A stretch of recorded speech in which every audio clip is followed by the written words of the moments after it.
this time I'd like to invite Tom Adams to come forward for our message for today.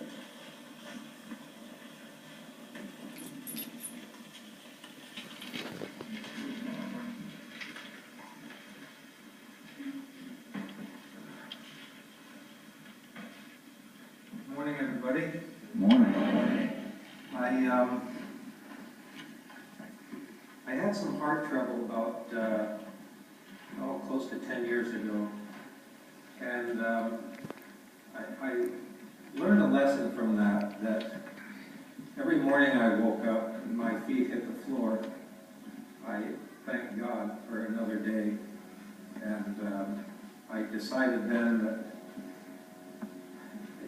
to move forward and live life fully was the only way to get through any and every day.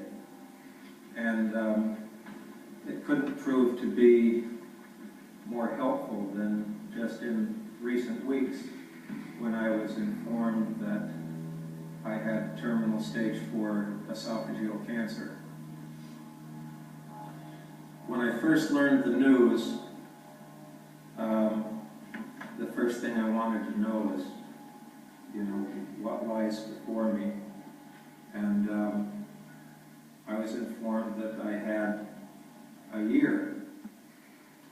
And I smiled because a year is an enormous amount of time to be able to share with people everything. I can reach out to my friends. I can let my family know how much they mean to me. And I have an opportunity to, as I prayed and hoped to do, is to be able to share a message with you about living life fully and getting the most out of every day and enjoying each day to the fullest and not worrying about what tomorrow brings, because none of us really know what tomorrow is going to bring us.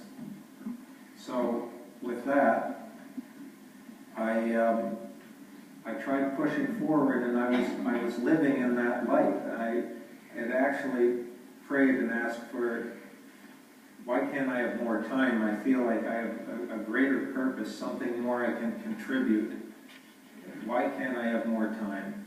And I quickly realized that it's not more time that I needed, but really it was a message.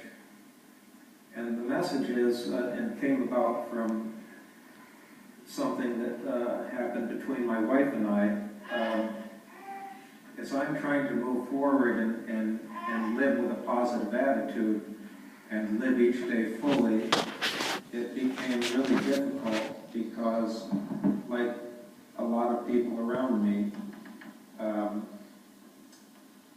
they were living sorrowfully in the moment and with pain, and understandably so.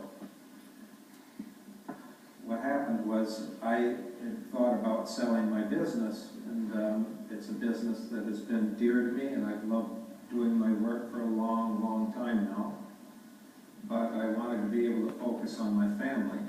And what happened was, when I brought up selling the business, Linda said to me, you shouldn't sell the business. You need something in the future. What if you survive this and you won't have a job?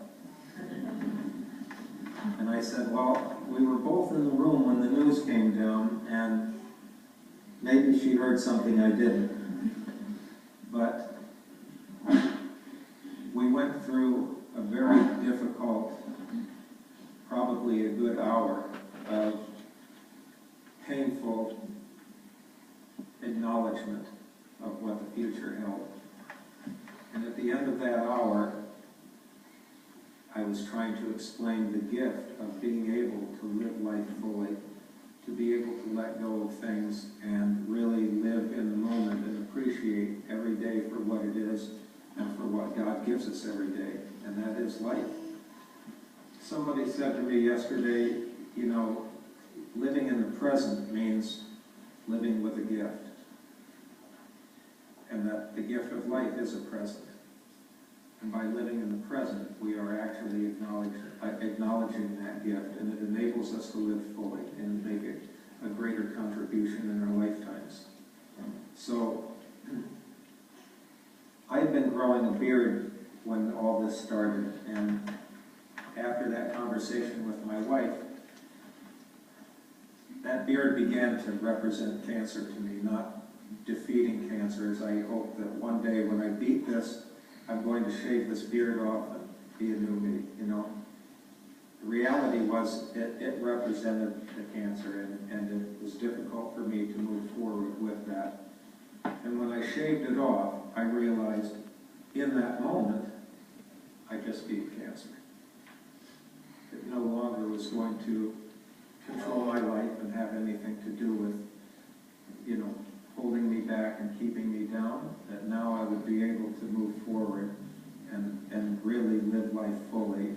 And by representing this to my family and showing them what I'm able to do with this gift, that it will help my family and be able to raise them to a point where they can deal with things over time, and hopefully when the time comes they can be celebrating my life and celebrate life moving forward.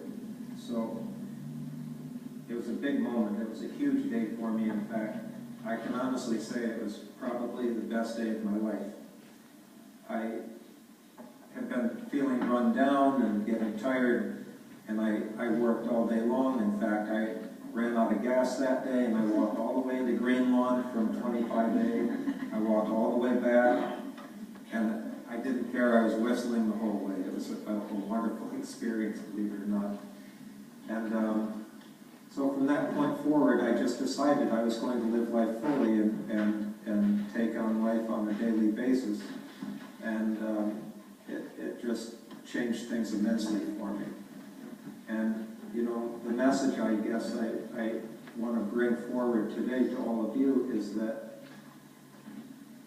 if we can let go of the things that do control us, the fears, the anxieties, it may be illness, it may be, you know, trouble that we're having at work or whatever. If we can learn to let go of these things and live life fully every single day, and in the course of that day, reach out and just love somebody, hug somebody in our family, or reach out to a friend that's lost, or reach out to somebody that you don't even know, and just holding a door open for somebody with a smile can make a difference in somebody's life. And that is what I have chosen to do, and that is the message that I wanted to deliver to everybody today.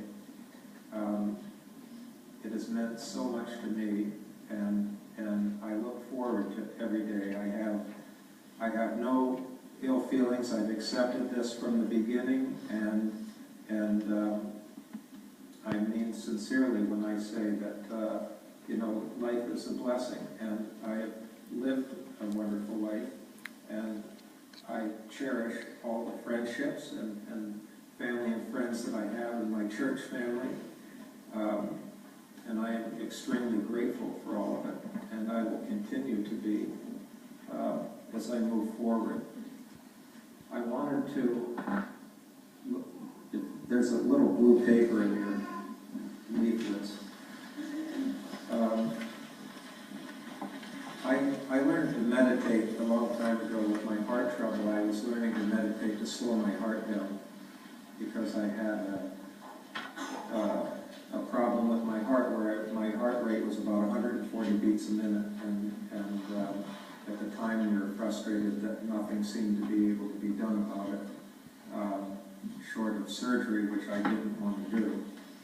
And so I learned to meditate, and when this problem came about, it's a big problem, but when this came about, I realized that through meditation I could do a lot about this, and I could have greater control over my life and my actions and how I approach every single day. So I wrote something that would empower me, and my wife was pestering me to tell her what I was meditating about and to share it with her, so I typed it up for her, and it kind of snowballed into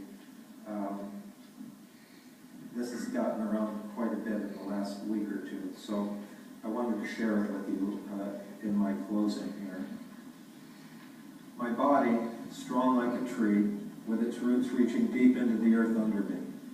I bend with the wind, my limbs surrender and wave in unity, letting go of the dust, the noise, and the upset of the day. I stand tall, reaching to the sky. The setting sun brings feelings of peace and joy as I release the tension and any negative impact from the day. I bow slightly to give thanks for this wonderful day and embrace the quiet of the night. The owl sits on my shoulder and we watch over the forest around me. The other trees enjoy the peace we all share now. I stand tall and sure. My forest is calm. Through the night, my branches whisper to the darkness. I slowly sway and dance with the stars gently, still strong. As the morning sun approaches, peace washes over me like warm water, branch by branch, until finally it warms the earth at my feet. I am reborn, fresh, taller, wiser, stronger than yesterday. I am ready to love each tree in the forest around me. That would be you. The cancer within me weakens each day, feeling unwanted. It has no place here, for it can't thrive in a great tree like me. I release it piece by piece into the early morning breeze, like dying pine cones falling away, falling away. Cancer does not own me, and it no longer controls my existence, nor that of the trees in the forest around me. I am happy and free. My faith strengthens my limbs, my trunk, and my roots. I embrace this day, for it is a great day. I live.